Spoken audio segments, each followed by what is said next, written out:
Hi, boys and girls. Here's our next bedtime story, and Onyx is here to listen to it as well. The title of our story is called Caps for Sale, and it's written by Esfir Slobodinka. Once, there was a peddler who sold caps, but he was not like an ordinary peddler. Carrying his wares on his back, he carried them on top of his head. First, he had on his own checked cap, then a bunch of gray caps, then a bunch of brown caps, then a bunch of blue caps, and on the very top, a bunch of red caps. He walked up and down the streets, holding himself very straight so as not to upset his caps. As he went along, he called, "Caps, caps for sale, 50 cents a cap."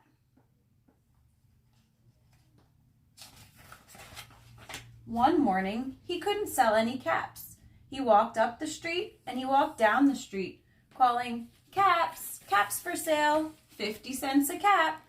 But nobody wanted any caps that morning. Nobody wanted even a red cap. He began to feel very hungry, but he had no money for lunch.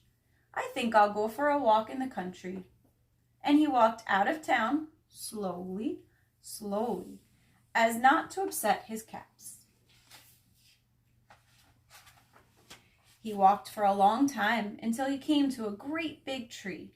"That's a nice place for a rest," thought he, and he sat down very slowly under the tree and leaned back little by little against the tree trunk so as not to disturb the caps on his head. Then he put up his hand to feel if they were straight.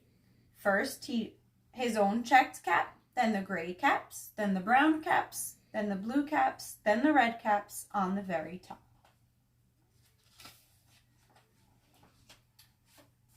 They were all there, so he went to sleep. He slept for a long time. When he woke up, he was refreshed and rested.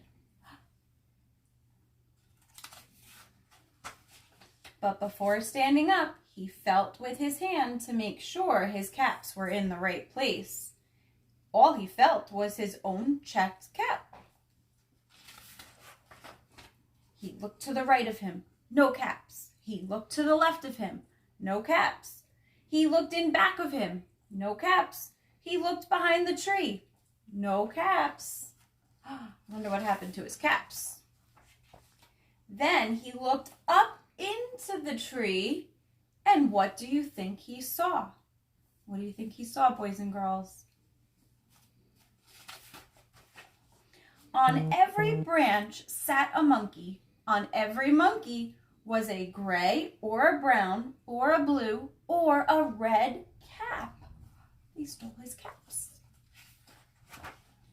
The peddler looked at all the monkeys. The monkeys looked at the peddler. He didn't know what to do. Finally, he spoke to them. "You monkeys, you," he said, shaking a finger at them. "You give me back my caps." But the monkeys only shook their fingers back at him and said, "Tss, tss, tss." This made the peddler angry, so he shook both hands at them. "You monkeys, you give me back my caps." But the monkeys only shook both their hands back at him and said, "Tss, tss, tss."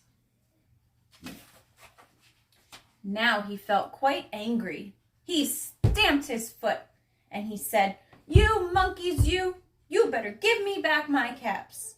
But the monkeys only stamped their feet back at him and said, "Tss, tss, tss."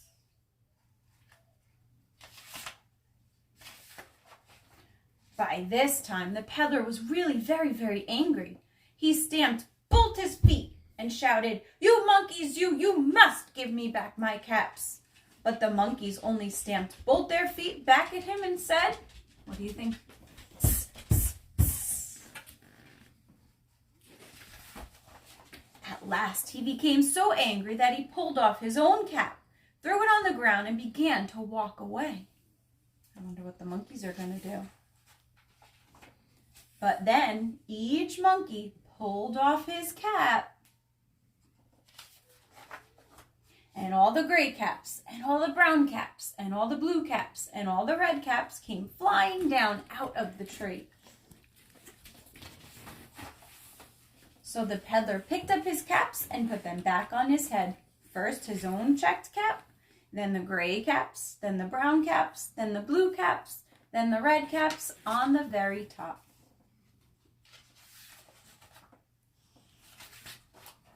And slowly, slowly, he walked back to town calling, "Caps, caps for sale, 50 cents a cap."